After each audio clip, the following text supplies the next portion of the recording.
అలకకి full stop పెట్టాల్సిన బాధ్యత మనందరిపైన ఉంది. ఎందుకంటే నేను ప్రతిదీ ట్రాక్ చేస్తున్నా. మై టీడీపీ ద్వారా ఎవరు పని చేస్తున్నారో ఎవరు పని చేయట్లేదో ట్రాక్ చేస్తున్నా.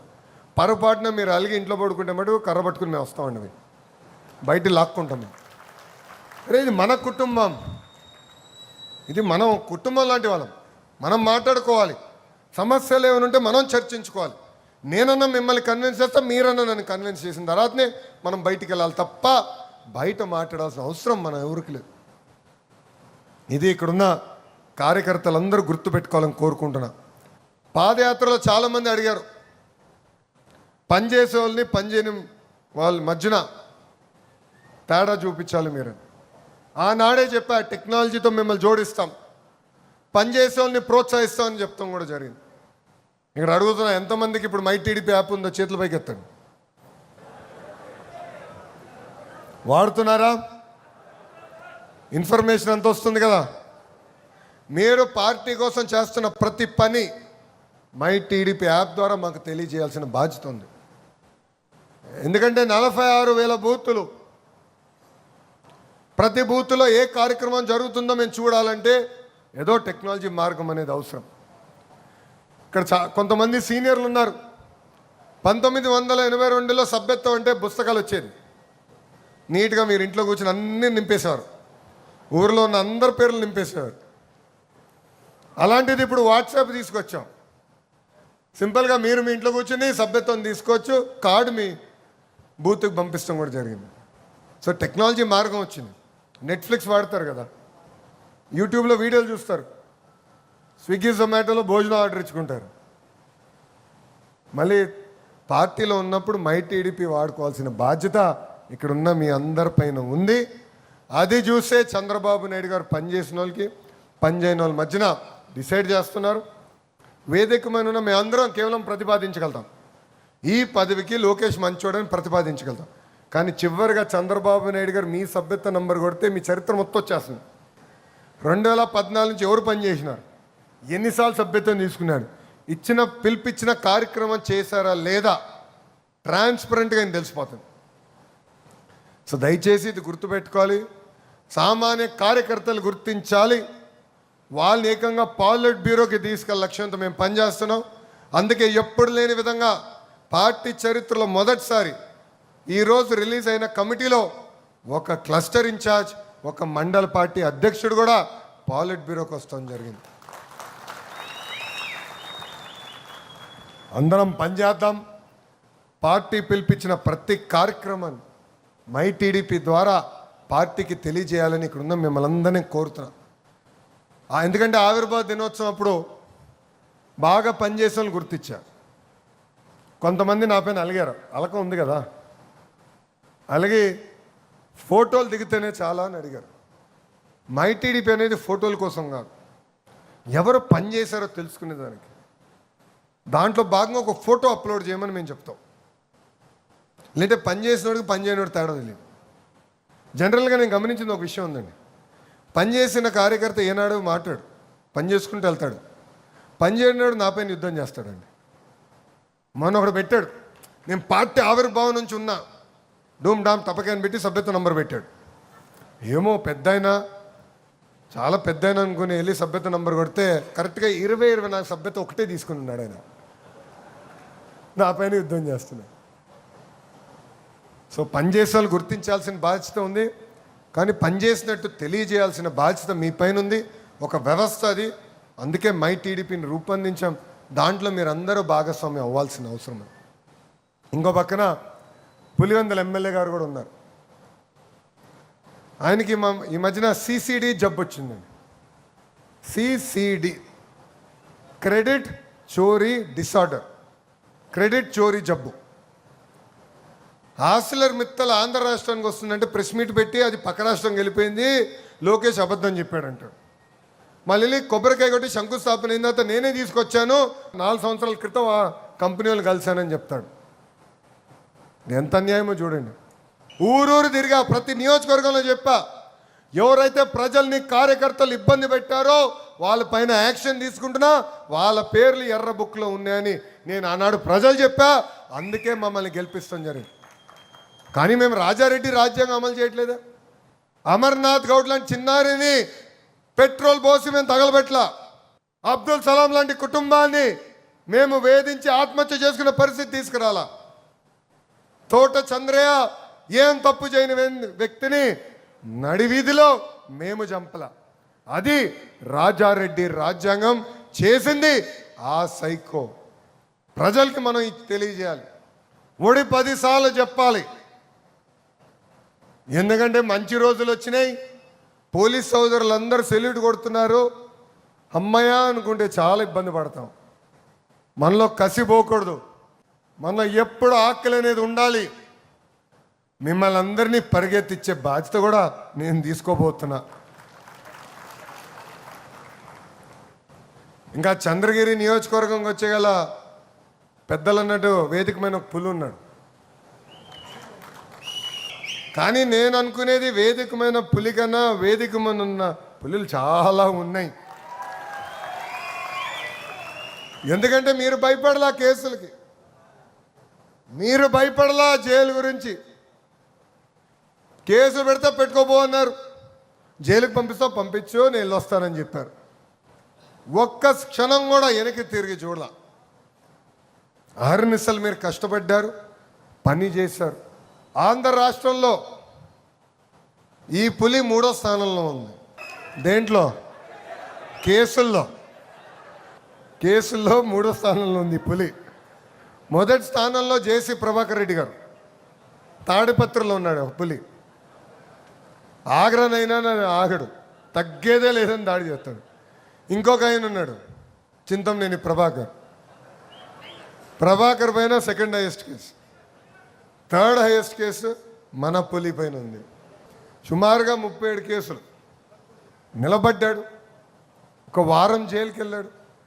ఆయన పైన కాదు, ఆయన భార్య పైన కేసు పెట్టారు. వాస్తవంగా ఉత్తమ్ కార్యకర్త అంటే మేడం గారు ఇక్కడ ఉండాలి, సుధాక్ ఇక్కడ ఉండాలి. చాలా తెలివైనడు, పంపించేశాడు. ఆమె పైన కేసు పెట్టాడు. విన్నీ పైన కూడా 2 కేసులు పెడతాం జరిగింది. ఆ రోజు పోలింగ్ రోజు కూడా ఎట్లా దాడి చేశారు, ఎలా చంపేయాలనుకున్నారు కూడా మనందరం చూసాం. కానీ పట్టుదల, ఒక కమిట్మెంట్తో మీరు పనిచేశారు. మనకి అండగా నిలబడింది వేదికమైన ఉన్న పులి అని ఈ సభాముఖం మీ అందరికీ తెలియజేస్తున్నాం. మేము ఈ సమావేశానికి వచ్చే ముందల నాని అన్న, సత్యన్న మేము అందరం కూర్చొని మాట్లాడుకున్నాం. యువగలం పాదయాత్రలో ప్రతిరోజు సాయంత్రం అయిన తర్వాత సరదాగా అందరం కూర్చుని గంటన్నర మాట్లాడుకునే వాళ్ళం. నేను చెప్పాను నాని, మనందరూ అది మళ్ళీ తిరిగి ప్రారంభించాలి. నా స్థాయిలో నేను చేస్తా, నియోజకవర్గ స్థాయిలో మీరు చేయాలి. కలియక అవసరం, కూర్చుని మాట్లాడుకోవాల్సిన అవసరం, కష్ట సుఖాలు పంచుకోవాల్సిన అవసరం, ఇది చేయాలని ఈ సభాముఖంగా నానిని కూడా నేను కోరటం జరుగుతుంది. యువగలం పాదయాత్రలో నేను ఒక డైలాగ్ చెప్పా, చెవిరెడ్డి చెవులో పువ్వు అని. గుర్తుందా? పబ్లిక్ మీటింగ్లో చెప్పా. సిసిసి చంద్రగిరి నియోజకవర్గం ప్రజల చెవులో చెవిరెడ్డి పువ్వు పెడుతున్నాడని ప్రజలు గమనించారు, గుర్తించారు. అందుకే ఎవరు ఊహించిన విధంగా దెబ్బ కొడతాం జరిగింది. మనందరం చూసాం. అవినీతి చేసి తీసుకొచ్చి సింపుల్గా చీరలు పెట్టేవారు. ఏకంగా దేవుడి దగ్గర ఇవ్వాల్సిన లడ్లన్నీ తీసుకొచ్చి ఇంటికి పంపించేవారు. అస్తవ్యస్తంగా చేశారు. నియోజకవర్గం పెద్ద అభివృద్ధి చేయాలి. అంతెందుకు, సైకో కూడా అర్థమైంది, ఈయన నా చెవులో కూడా పువ్వు పెట్టాడా అని. మద్యం కుంభకోణంలో 600 కోట్ల రూపాయలు చెవులో పువ్వు పెట్టే చెవిరెడ్డి కొట్టేశాడు స్వామి. అరే నేనే సైకో, అందుకే ఎక్కడ రాలా.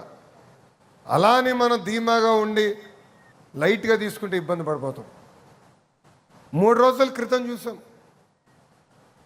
భక్తులు వచ్చారు, పవిత్రంగా వాళ్ళ కార్యక్రమం చేసుకుంటూ వెళ్తున్నారు. వైకాపా కార్యకర్త తాగి బైక్ తీసుకొచ్చి అడ్డం పెడితే భక్తుడు అన్నాడు, అయ్యా కొంచెం బైక్ది, నేను వెళ్తాను, నా దేవుడి దగ్గరికి వెళ్తాను అన్నాడు. అది అన్నందుకు భక్తుల్ని కొడతాం జరిగింది, దారుణంగా కొడతాం జరిగింది.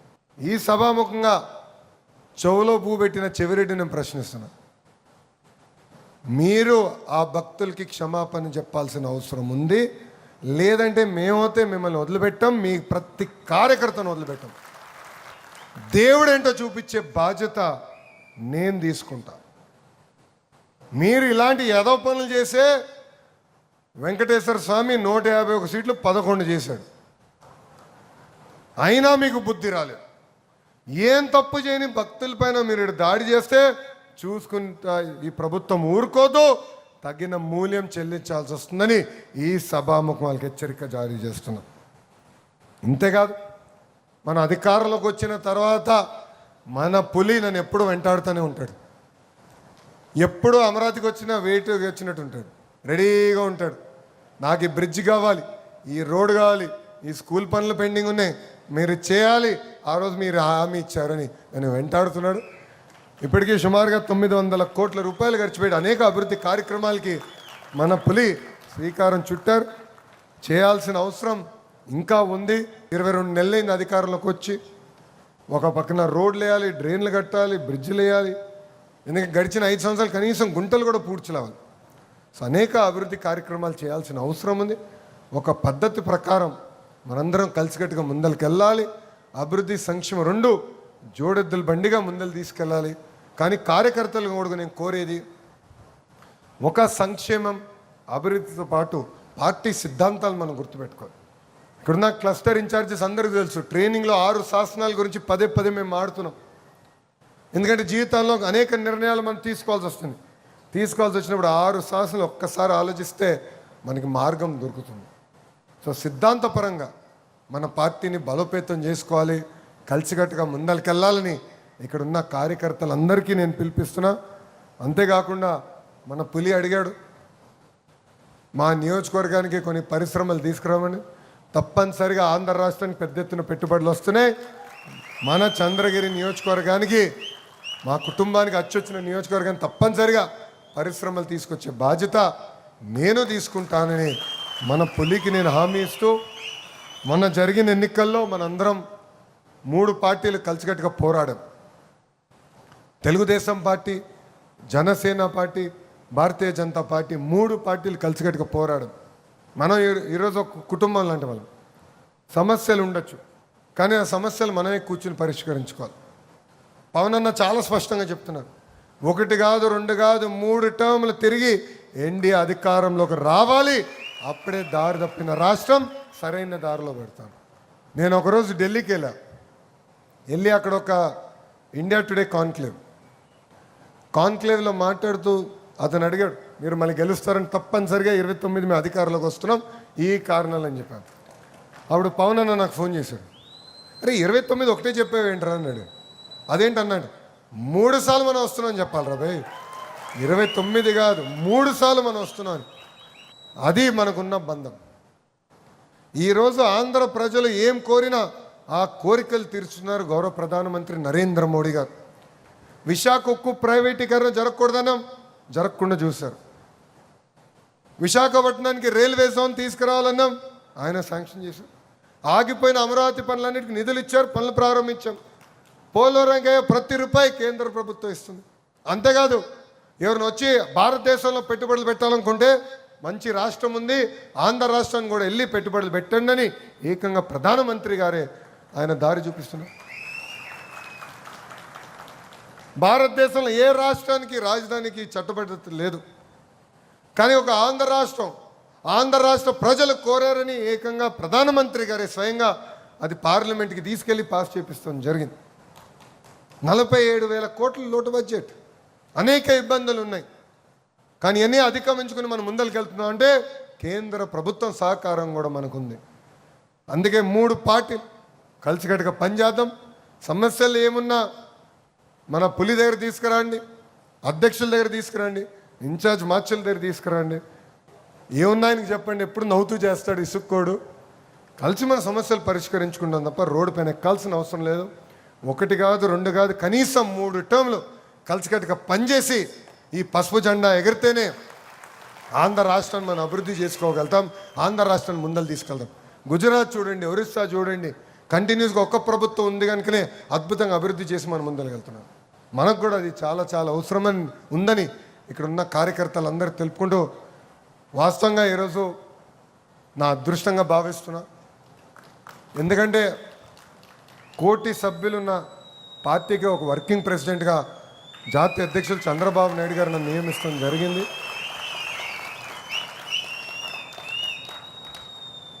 బాధ్యత అంటారా భారం అంటారా నాకు తెలియదు. సడన్గా మొన్నటి వరకు ఎట్టుకో పరిగెడుతున్నా, ఈరోజు అనౌన్స్మెంట్ అయిన తర్వాత కొంచెం బరువు పెరిగినట్టుంది నాకు. అంటే కష్టపడాలి, ఇంకా పని చేయాలి. నేను పడుకోను, మిమ్మల్ని పడుకోను స్వామి. సత్యం నాకు తెలుసు, చాలా ప్రిపేర్ అవుతా, చాలా సిస్టమేటిక్గా పనిచేస్తా. పార్టీలో కూడా మార్పులు రావాలని బలంగా నమ్మే వ్యక్తిని. కంటిన్యూస్గా మార్పు అనేది ఉంటేనే మనకు కూడా ఉత్సాహం ఉంటుంది. నేను మా టీంకి ఒకటి చెప్తా, నిన్న చేసింది నేను మళ్ళీ రిపీట్ చేయను. ఈరోజు చేసింది రేపు నేను రిపీట్ చేయను. వేరే ప్రోగ్రామ్కి వెళ్ళి కొత్తదని తీసుకురాలి, నాకు కూడా ఒక ఎనర్జీ వస్తుంది.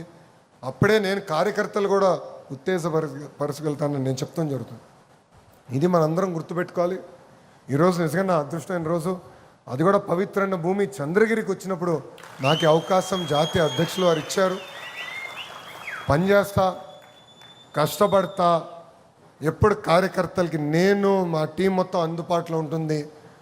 ఒకటి కాదు, రెండు కాదు, 100 సార్లు మనం కలవాలి. మన సమస్య పరిష్కారయ్యే వరకు వదిలిపెట్టకూడదు.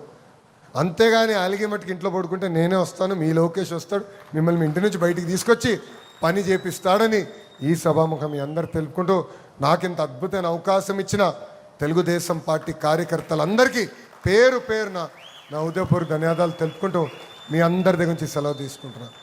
జోహార్ అన్న ఎన్టీఆర్, జోహార్ అన్న ఎన్టీఆర్. చంద్రబాబు నాయుడు గారి నాయకత్వం, చంద్రబాబు నాయుడు గారి నాయకత్వం. జై తెలుగుదేశం, జై తెలుగుదేశం, జై హింద్. థ్యాంక్ యూ అన్న.